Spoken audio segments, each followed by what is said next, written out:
नमस्कार, मैं रवीश कुमार। 10 ग्राम सोना 1 लाख रुपए से अधिक का हो गया है। इसे लेकर मोदी भी हो रहा है। क्या सोना प्रधानमंत्री मोदी के किसी फैसले के कारण मुनाफा दे रहा है? खुद प्रधानमंत्री मोदी को भी पता नहीं होगा कि सोना उनकी वजह से 1 लाख रुपए का हो गया है, लेकिन सोशल मीडिया पर समर्थकों की फौज ढोल पीट रही है। तुलना हो रही है कि जिसने मनमोहन सिंह के समय 10 ग्राम सोना 25,000 रुपए में खरीदा, वो अब 1 लाख रुपए का हो गया है। फायदा ही फायदा हुआ है। इस तरह की दलीलें व्हाट्सएप यूनिवर्सिटी में खूब चलती हैं। वही लोग तुरंत विश्वास करते हैं जो रोते रहते हैं कि उन्हें इतिहास नहीं पढ़ाया गया।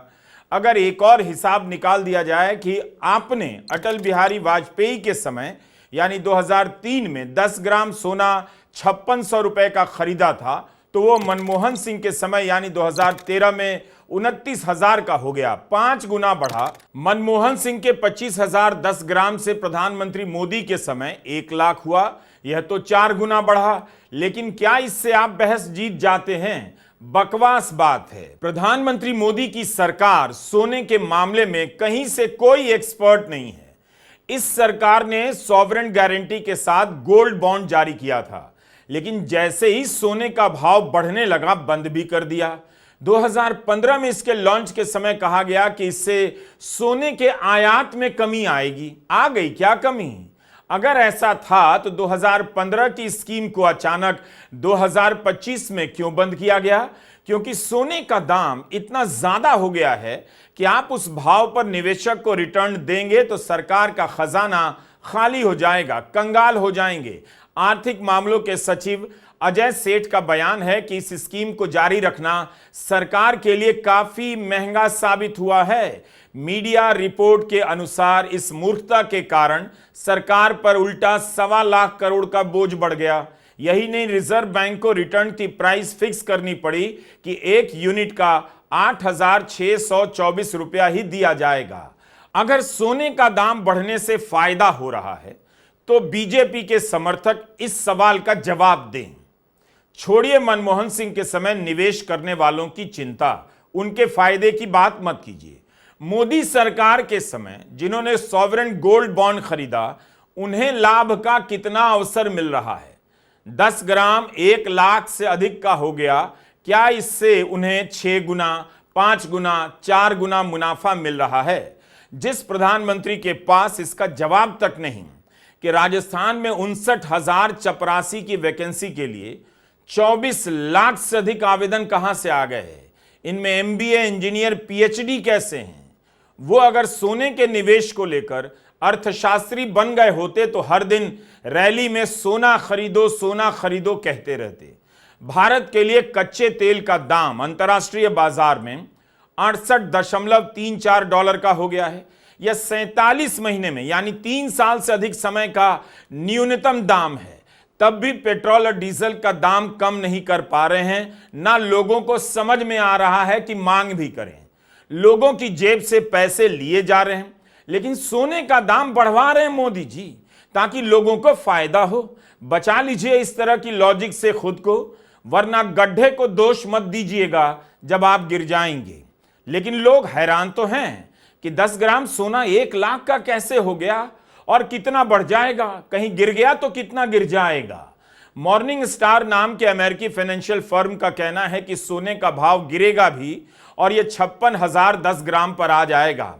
अगर ऐसा हुआ तो 1 लाख के स्तर पर सोने में निवेश करने वाले बालकनी में जाकर थाली जरूर बजाएंगे।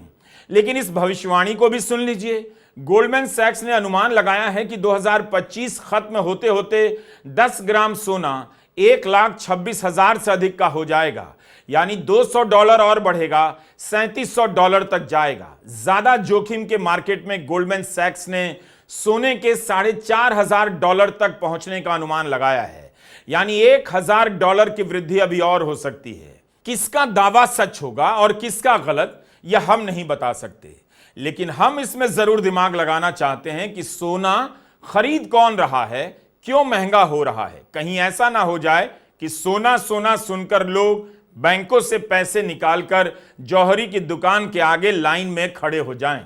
कहीं दाम गिरने लगा तो शेयर बाजार के मारे ये लोग सोने की खरीद के बाद पानी भी मांगने के लायक नहीं बचेंगे।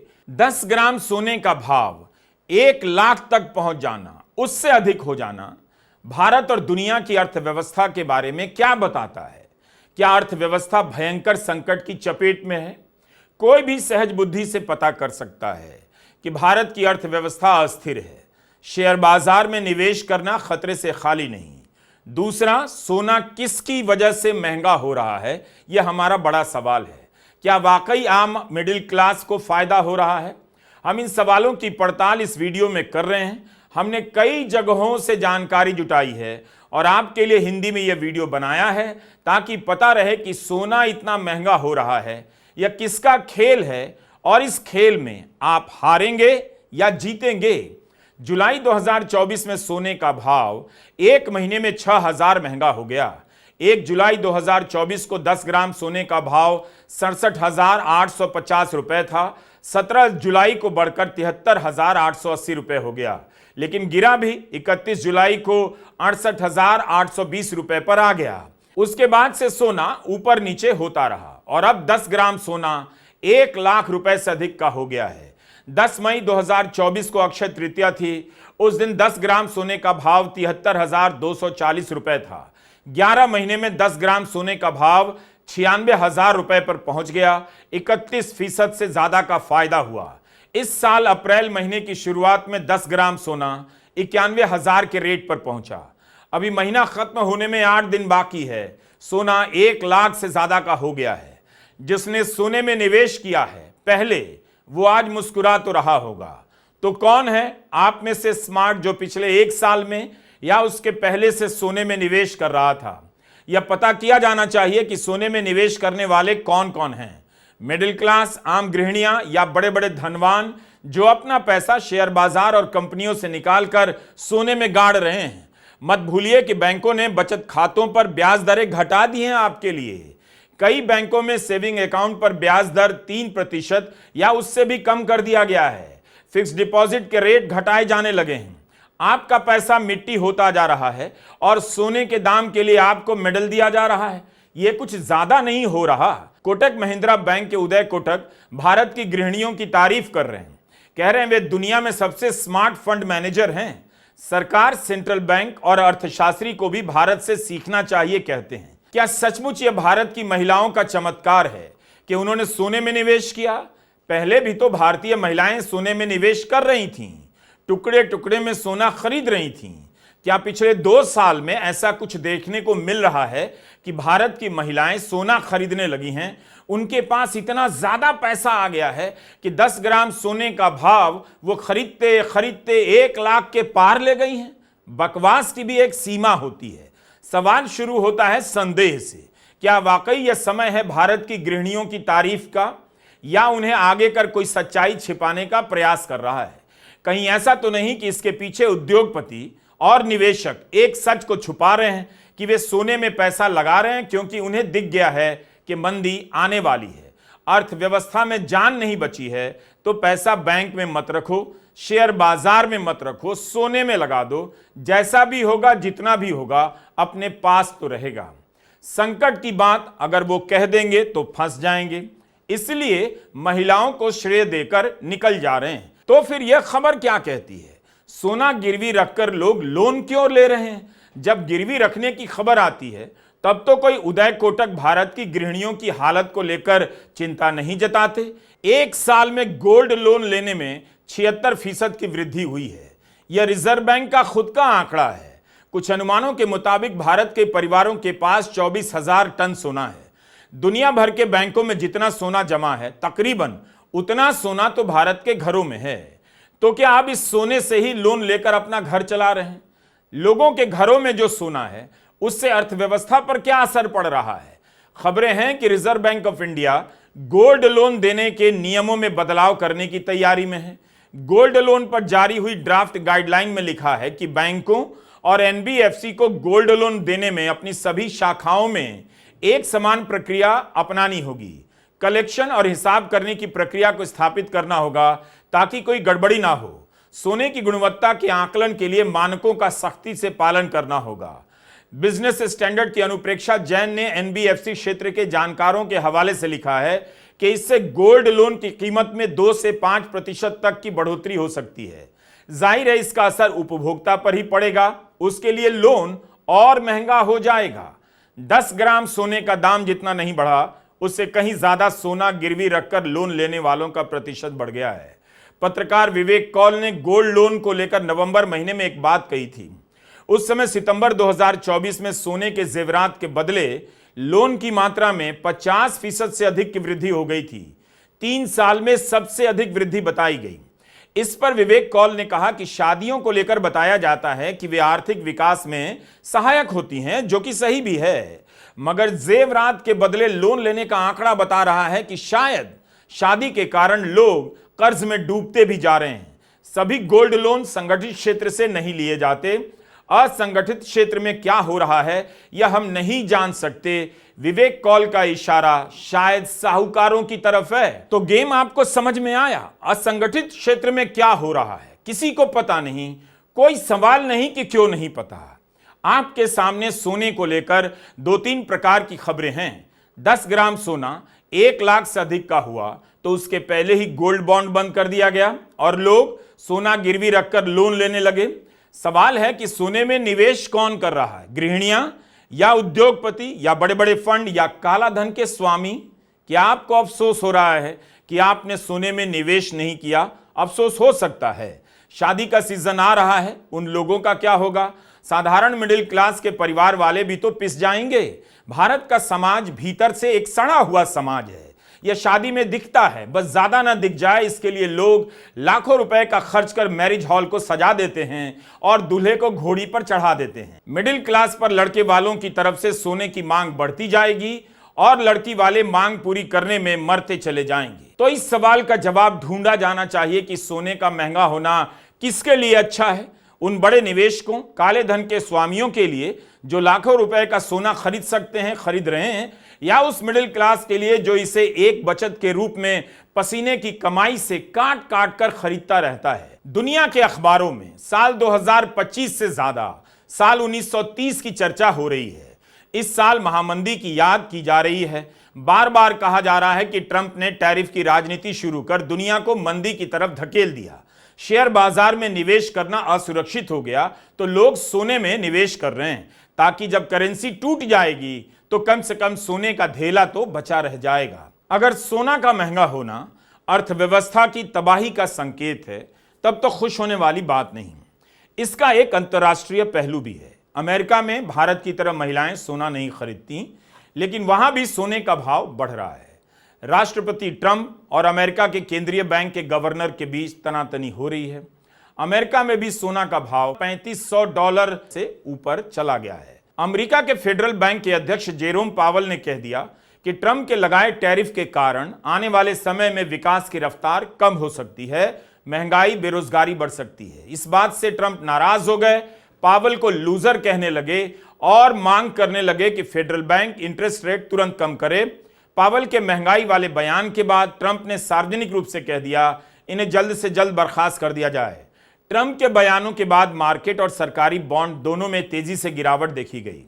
विश्लेषकों का मानना है कि सबसे पैदा हुई अस्थिरता के कारण भी सोने के दाम ने इस हफ्ते छलांग लगाई। अकेले 2025 में सोने का दाम 30% बढ़ा है। अप्रैल के 20 दिनों में सोने के दाम में 8% की बढ़ोतरी दर्ज की गई है। तो मानव जाति के इतिहास में अभी तक 2.25 लाख टन से कुछ कम सोने का खनन हुआ है। जाहिर है सोना कम है। जिस देश के भंडार में सोना ज्यादा होगा उसकी मुद्रा का भाव ज्यादा होगा। अमेरिका के पास 8,134 टन सोना का रिजर्व है। दूसरे नंबर पर जर्मनी आता है, उसके पास 3300 टन का भंडार है। तीसरे नंबर पर चीन है जो अमेरिका से बहुत पीछे है। चीन के पास 2280 टन का रिजर्व है और भारत तो इन 3 देशों से बहुत पीछे है। दिसंबर 2024 तक भारत के पास सोने का रिजर्व 876 टन का रहा। भारत की गृहिणियों के पास जितना भी सोना हो, भारत के सेंट्रल बैंक के पास सोने का रिजर्व कई देशों से कम है और भारत के परिवारों के पास जितना सोना है उससे भी काफी कम है। अमेरिका में आम लोग सोना नहीं खरीदते, लेकिन उसके सेंट्रल बैंक के पास जितना सोना है उससे डॉलर आज दुनिया पर राज कर रहा है। HSBC ग्लोबल ने एक अध्ययन किया है। इसके अनुसार भारत के परिवारों के पास 25,000 टन से ज्यादा सोना है। तब तो यह दुनिया के 10 बड़े सेंट्रल बैंकों से भी ज्यादा है। चीन के परिवारों के पास 20,000 टन सोने का रिजर्व है। कई जगहों पर ऐसी रिपोर्ट छपी मिली कि भारत, तुर्की, पोलैंड, चीन के सेंट्रल बैंक खूब सारा सोना खरीद रहे हैं क्योंकि मार्केट की अर्थव्यवस्था डवाडोल है। मुद्रास्फीति के नियंत्रण में आने के आसार नजर नहीं आते। 2024 में भारतीय रिजर्व बैंक सोना खरीदने के मामले में दुनिया का तीसरा बड़ा बैंक बन गया। भारत से ज्यादा सोना सिर्फ पोलैंड और तुर्की ने खरीदा। आरबीआई ने 72.6 टन सोना एक साल में खरीदा, 2023 की तुलना में 4 गुना अधिक। अप्रैल 2024 में रिजर्व बैंक के तत्कालीन गवर्नर शक्तिकांत दास ने बयान दिया कि हम गोल्ड रिजर्व बड़ा कर रहे हैं।